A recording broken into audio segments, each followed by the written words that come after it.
আমার আম্মা জানকে আমি 6 বছরে হারিয়েছি, আমি মামা বলে ডাকতে পারি নাই রে। এই সাহেবের ওই বীরের আমাকে তোমরা চিনো না, উনি অন্য কেউ নয়, উনি হলেন আমার আম্মা জান দুর্বা হালিমা তো সাদিয়া। এই সাহেবেরা আমি রাসূলুল্লাহ আমার মাথার পাগড়ি মোবারকের উপরে বসার মতো জমিনে একজন আছে, উনি অন্য কেউ নয়, উনি হলেন আমার আম্মা জান দুর্বা হালিমা তো সাদিয়া। জনে বলো পৃথিবীতে যত পীর আছে, ওলি আছে, গৌস আছে, কুতুব আছে, একদিক দিয়ে তারা দোয়া করবে আর একদিক দিয়ে মা দোয়া করবে। কার দোয়াটা আগে আল্লাহর দরবারে পৌঁছাবে?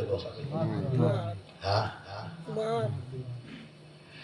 একটা জঙ্গলের মধ্যে একজন আল্লাহর ওলি আল্লাহর ইবাদত করতেন, নাম ছিল তার জুরাইজ রাহমাতুল্লাহ আলাইহি।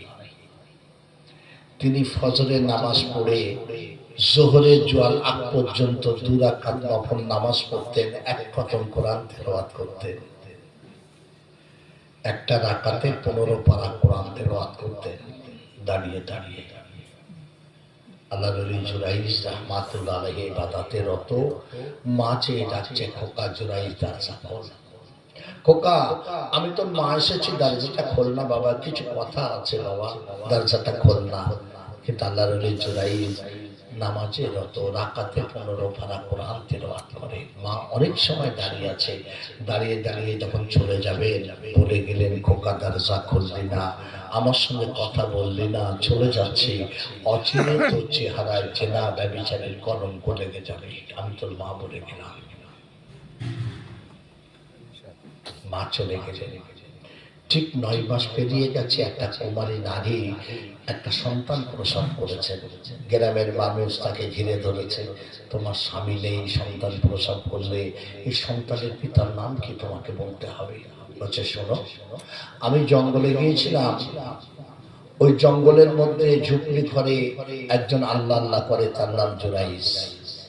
আমি বকরি চড়াতে গেছিলাম, আমাকে ডেকে কিছু অর্থ দিয়ে ঝুপড়ি ঘরে নিয়ে আমার সঙ্গে দৈহিক সম্পর্কে মিলিত হয়, আমি গর্ভবতী হয়ে যাই। এই যে সন্তান প্রসব করেছে, সন্তানের পিতার নাম হলো জুরাইজ। হাজার হাজার মানুষ ছুটে ছুটে চলে গেলেন। আল্লাহর ওলি জুরাইজের মাটির ঘরটা ভেঙে চূর্ণ বিচূর্ণ করে দিয়ে গলায় গামছা দিয়ে টেনে টেনে টেনে টেনে বাদশার দরবারে নিয়ে গেলেন।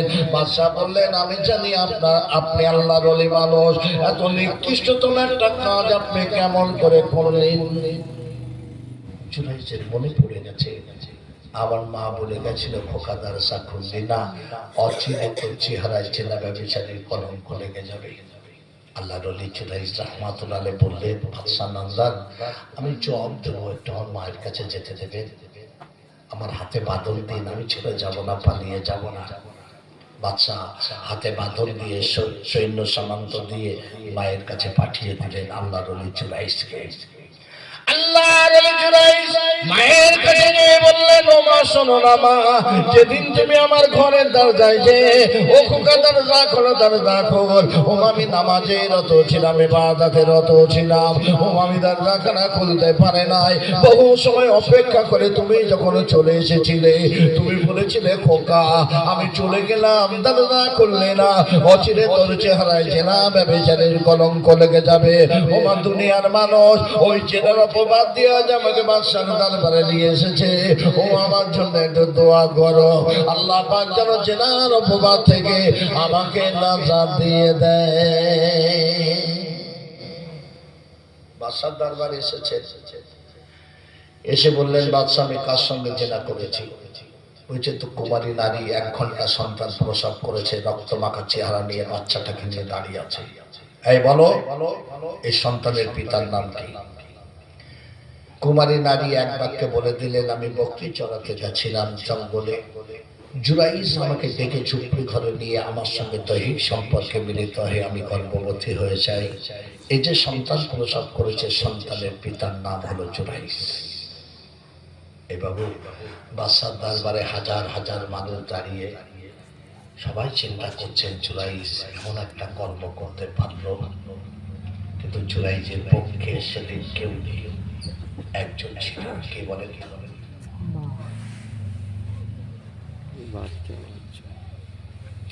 আল্লাহর ওই জুরাইজের পক্ষে সেদিন কে ছিল?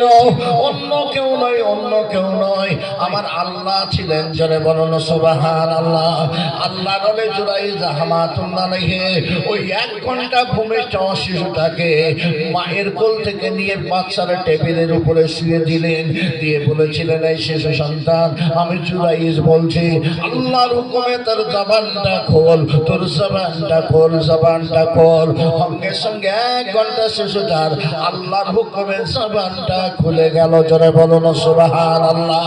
ছোট্ট শিশুটি বলেছিল, বাদশাহ, আমার আম্মা জান অমুক রাখালের সঙ্গে জেনা করার কারণে আমি মায়ের গর্ভে এসেছিলাম। আমার আব্বা জান হলেন অমুক রাখাল, আমার আব্বা জান চুরাইশ নয়।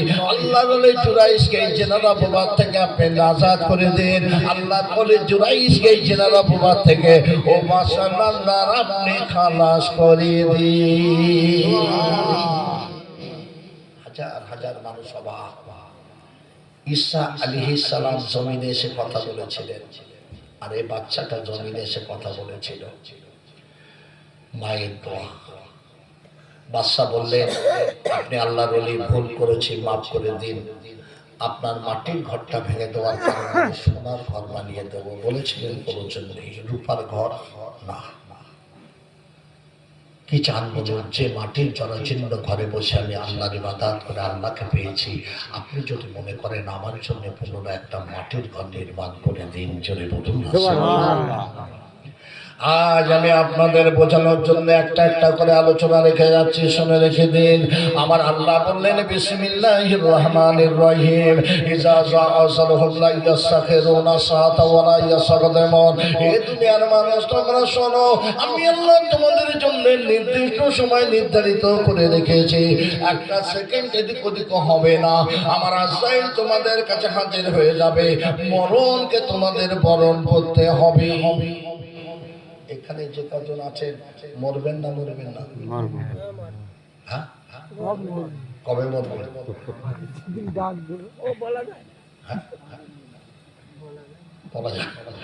বলা যাবে না।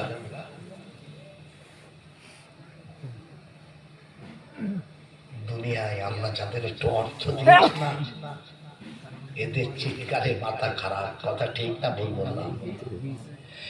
এটা আমার বাড়ি, এটা আমার আম বাগান, এটা আমার ইট ভাটা, এটা আমার পুকুর, এটা আমার দোকান, এটা আমার আমার আমার বলে না, বলে না, বলে না। একটু কথা বলেন না কেন? বলে না। এই পাগল, তোমার আর আমার আছে মাত্র 3টে জিনিস, শুনে রেখে দেন।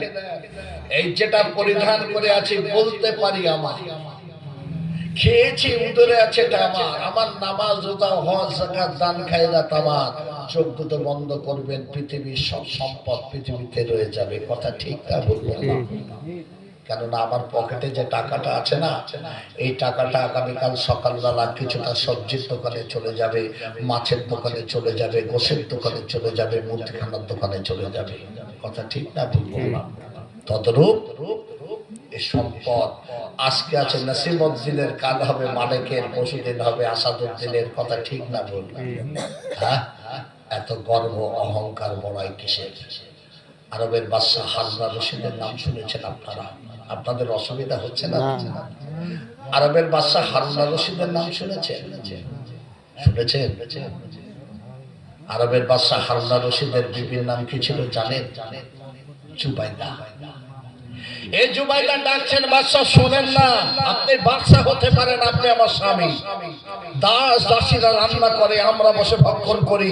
একটা দিনের জন্য আপনাকে বাজারে যেতে হবে, আমি রান্না করব, আপনি বাজার করবেন, আমার হাতে উঠিয়ে দেবেন, আমি রান্না করব, একত্রিত বসে ভক্ষণ করব। বাদশাহ হারুন রশিদ বিবি জুবাইদাকে খুশি করার জন্য বাজারে গেছেন। সুন্দর বাজার করেছেন, ফিরে আসছেন। উজি রাজদরবার থেকে সংবাদ পাঠিয়েছেন, বাদশাহ কোথায় আছেন? এখনই রাজদরবারে আসতে হবে, তাহলে আমার বাজারের থলিটা আমার জুবাইদার কাছে গিয়ে পৌঁছে দেবে। বাদশাহ দেখছেন রাস্তার ধারে বড় বৃক্ষ, বৃক্ষের নিচে একটা পাগল বসে বসে আল্লাহ আল্লাহ জিকির করছে। ওই পাগলটাকে দেখে বলছে, না শোন, আমার এই বাজারের থলিটা একটু আমার বাড়ি পৌঁছে দিয়েছে। পাগল মানুষ বাদশা বলেছে, কাঁধে উঠে নিয়ে ছুটতে শুরু করেছেন। হারুন আর রশিদ রাজদরবারে চলে গেলেন। কর্ম সেরে দুপুর পেরিয়ে ঘরে ফিরে বিবি জুবাইদাকে বলছেন, বিবি তোমার বাজার পছন্দ হয়েছে, রান্না হয়ে গেছে। জুবাইদা বলছেন, স্বামী বাদশা কে দিয়ে গেল বাজার? আমি তো বাজারের অপেক্ষায় রত। কেন? আমি বহু আগে তো বাহালুলকে দিয়ে বাজার পাঠিয়ে দিয়েছি, বাহালুল বাজার দিয়ে যায়নি। সত্যি বলছো? বলে সত্যি বলছি। হারুন রশিদ লেগে গেছেন, খুঁজতে বেরিয়েছেন। খুঁজতে খুঁজতে দেখে সেই বৃক্ষের নিচে বসে বসে আল্লাহ আল্লাহ আল্লাহ জিকির করছে। একবার জোরে বলুন সুবহানাল্লাহ। তোকে যে আমি বললাম আমার বাজারের থলে বাড়িতে রেখে আসবে, কোথায় রেখেছিস? বাদশা, আমি তো বাড়ি রেখে এসেছি। আমার বিবি জুবাইদা বললেন, তুই পৌঁছে দিসনি? না না বাদশা, বহু আগে আমি পৌঁছে দিয়েছি। চল তো দেখি, লোকে তোকে এমনি পাগল বলে, কোথায় রেখে এলি? হারুন আর রশিদের হাতটা ধরে বাহালুল পাগল টেনে টেনে টেনে টেনে টেনে টেনে একটা জঙ্গলের মধ্যে নিয়ে গেলেন।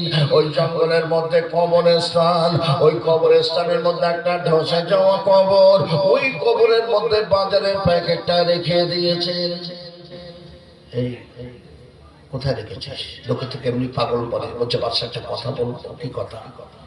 ও বাদশা হারুন আর রশিদ, এই যে বাড়িঘর গুলো দেখছেন, একতলা দুতলা তিনতলা চারতলা, এগুলো হলো মুসাফির খানা। আমরা কেউ 20-40-50 বছর বেড়াতে এসেছি। বেড়াতে এসে স্মৃতি হিসাবে কিছু ক্রয় করব, নামাজ পড়বো, রোজা করব, হজ করব, যাকাত দেব, দান খায়রাত করব, নেকি ক্রয় করব, বাড়ি ফিরে যাব। ওই বাড়িটার নাম হলো কবর। কবর কবর। আপনি আমাকে বলেছেন, বাহালুল আমার বাজারের প্যাকেটটা বাড়িতে রেখে আই। তাই আমি পাগল বাহালুল বাজারের প্যাকেট বাড়িতে রেখে দিয়েছি। জোরে হবে না? সুবহানাল্লাহ। বাড়ির নাম কি? যাবেন না? যাবেন না? হ্যাঁ, দুনিয়া দুনিয়া করে মানুষ পাগল হয়ে গেল। আজ একটা কথা বলে বিদায় নেব, লম্বা চওড়া নয়। পৃথিবীতে সব থেকে বড় গুনাহগার আমি আমার নিজেকে মনে করি। আপনারা একটু কম বেশি গুনাহ আছে না নেই? একটু কথা বলেন না। আমার আল্লাহ বলছেন, বান্দারে মা সন্তানকে যতটা ভালোবাসে, আমি আল্লাহ আমার বান্দা বান্দীদের তার থেকে 70 গুণ বেশি ভালোবাসি। জোরে বলবে। আমার আল্লাহ জানিয়ে দিলেন, বান্দা রে আমি জানি তোরা গুনাহ করবি, ইবলিসের ওয়াসওয়াসায় পড়ে অন্যায় করবি, গুনাহ করবি। ওরে বান্দা, তোরা সুদ খাবে, মদ খাবে, ঘুষ খাবে, জেনা করবি। আমি আল্লাহ সব জানি বান্দা, আমি আল্লাহ সব জানি। জানার পরও বান্দারে তুই যদি ফিরে আসিস আমার কাছে, বিসমিল্লাহির রহমানির রহিম, ইয়া আইয়ুহাল্লাযিনা আমানু তুবু ইলাল্লাহি তাওবাতান নাসুহা। ওরে বান্দা, যখন তওবা করবে আমি আল্লাহ খুশি হয়ে যাব। তোর পাহাড় পাহাড় সমান গুনাহগুলো আমি আল্লাহ সঙ্গে সঙ্গে মাফ করে দেব। আমরা কোন নবীর উম্মত বাবু? হ্যাঁ, কোন নবীর উম্মত? শেষ নবীর উম্মত মুহাম্মদুর রাসূলুল্লাহ সাল্লাল্লাহু আলাইহি সাল্লামের উম্মত। শুনেন, আজ সকাল 10টায় উম্মতি মুহাম্মাদি একটা গুনাহ করেছে। আমাদের কাঁধে দুজনা ফেরেশতা আছে না নেই? আছে না? গুনাহ লিখতে যায়, আল্লাহ বলে লিখিস না, এ আমার বন্ধুর উম্মত। আমার বন্ধুর উম্মতকে 24 ঘন্টা সময় দে, একটা বার তুবু ইলাল্লাহি তাওবাতান নাসুহা, যদি সে তওবা করে আমি আল্লাহ মাফ করে দেব। জোরে হবে। কিন্তু আজকে উম্মতেরা গুনাহের পর গুনাহ করে গেল, একটা বার তওবা করলো না। আমার রাসূল পাক সাল্লাল্লাহু আলাইহি সাল্লাম বসে আছেন, একটা ইহুদি এসেছে, এসে বললেন, হে মুহাম্মদ আপনি শুনুন, আপনি একটা মন্ত্র পাঠ করাচ্ছেন, এই মন্ত্রটা পড়লে নাকি অতীতের গুনাহ মাফ হয়ে যায়। রাসূল বললেন, ইহুদি তুমি যেটা শুনেছো ঠিকই শুনেছো, আমার মন্ত্র অন্য কিছু নয়, লা ইলাহা ইল্লাল্লাহ, আল্লাহ ছাড়া প্রভু নাই, মুহাম্মাদুর রাসূলুল্লাহ সাল্লাল্লাহু আলাইহি সাল্লাম আল্লাহর প্রেরিত রাসূল। এটা যদি তুমি পড়ে নাও, আল্লাহ তোমার অতীতের গুনাহ মাফ করে দেবে। জোরে বলুন একবার সুবহানাল্লাহ। ইহুদি বলছে আমার গুনাহ মাফ হবে। রাসূল বলছে কেন, তুমি কি গুনাহ করলে? বলছে বড় গুনাহ, এই পাহাড় সমান হবে, হতে পারে আসমান সমান হবে, তাও হতে পারে। কি গুনাহ করেছো গো? বলছে হুজুর আমি কাফন চোর। কাফন চোর। রাসূল বলছেন আমি তো জীবনে শুনিনি। সে কি গো, আমাকে একটু বলো। ইহুদি ডাক দিয়ে বলল, মুহাম্মদ আমার ছোট্ট একটা কোদাল আছে, এই কোদালটা নিয়ে আমি দিনের বেলায় ঘুরে ঘুরে ঘুরে ঘুরে বেড়াই, কাকে কোথায় দাফন করা হলো দেখে আসি, আর রাতের অন্ধকারে চলে যায় এই কোদালটা দিয়ে মাটিগুলো সরিয়ে, বাঁশের ছেলেগুলো সরিয়ে দিয়ে আমি কবরের মধ্যে নেমে যাই, টেনে টেনে কাফনের কাপড়টা খুলে নিয়ে বাঁশের ছেলেগুলো সাজিয়ে দিয়ে মাটি চাপা দিয়ে বাড়িতে চলে আসি। সকালবেলা সুন্দর করে কেচে পরিষ্কার করে ওই কাপড়ের কাপড়গুলো পুনরায় বাজারে বিক্রয় করি। ও মুহাম্মদ আপনি বলুন আমার জীবনের গুনাহ মাফ হবে কিনা? রাসূল বললেন, ইহুদি তুমি যদি আমার মন্ত্র পাঠ করো, তওবা ইলাল্লাহি তাওবাতান নাসুহা, তওবা করে আল্লাহ তোমার গুনাহ মাফ করে দেবে। জোরে বলুন সুবহানাল্লাহ। ইহুদি বললেন, হুজুর আমি এক সপ্তাহ হলো একটা বড় গুনাহ করেছি, এই গুনাহটা কি মাফ হবে? রাসূল বলছেন এক সপ্তাহ কি গুনাহ করলে? ইহুদি ডাক দিয়ে বললেন, ও মুহাম্মদ আমার পাশের গ্রামে একটা অপরূপ সুন্দর যুবতী রমণী ছিল, দুনিয়ার মানুষ তাকে হুর বলে ডাকতো। হঠাৎ করে ইন্তেকাল হয়ে গেল। আমি দিনের বেলায় দেখে এলাম তাকে কোথায় কবর দেওয়া হলো। আমি রাতের বেলাতে চলে গেলাম, আমি কোদালটা নিলাম, একটা মোমবাতি আগুন নিলাম, আমি তার কবরের উপরে যে মাটিগুলো সরিয়ে সরিয়ে বাঁশের ছেলে সরিয়ে দিয়ে আমি তার কবরে নেমে গেলাম, আমি মোমবাতিটা জ্বালিয়ে দিলাম, আমি এবার টেনে টেনে টেনে টেনে কাফনের কাপড়টা খুলে নিয়ে ওই অপরূপ সুন্দর যুবতী যার সঙ্গে হুরের তুলনা করা হয়েছিল তার নম্র চেহারাটা আমি নয়ন ভরে দেখলাম।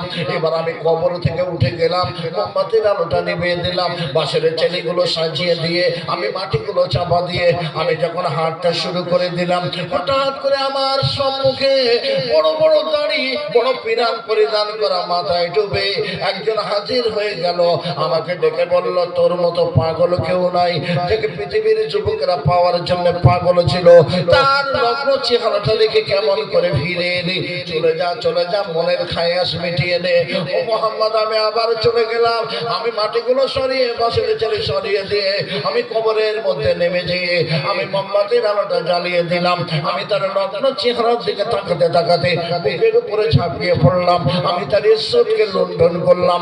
এবার কবর থেকে উঠে মোমবাতির আলোটা নিভিয়ে দিয়ে বাঁশের ছেলে সাজিয়ে দিয়ে মাটিগুলো চাপা দিয়ে আমার মনে মনে বারে বারে ভয় হয়, এত বড় গুনাহ মনে হয় আল্লাহ মাফ করবে না। রাসূল বললেন, ইহুদি বেরিয়ে যাও, তোমার গুনাহ মাফ হবে না, হবে না, হবে না, হবে না, যাও। হযরত আবু বকরের কাছে গেলেন, আবু বকর শুনে বললেন মাফ হবে না। ওমরের কাছে গেলেন, ওমর তরবারি বাহির করেছে, ইহুদি টুকরো টুকরো করে দেবো, বেরিয়ে যাও, মাফ হবে না। উসমান গনির কাছে গেলেন, উসমান গনি বললেন মাফ হবে না। আলীর কাছে গেলেন, আলী বললেন মাফ হবে না। ইহুদি পাগল হয়ে গেলেন, মুহাম্মদ বলেছে মাফ হবে না, আবু বকর বলেছে মাফ হবে না। ওমর বড় তরবারি বাহির করে, উসমান বলে মাফ হবে না, আলী বলে মাফ হবে না। আমার কি হবে, আমার কি হবে?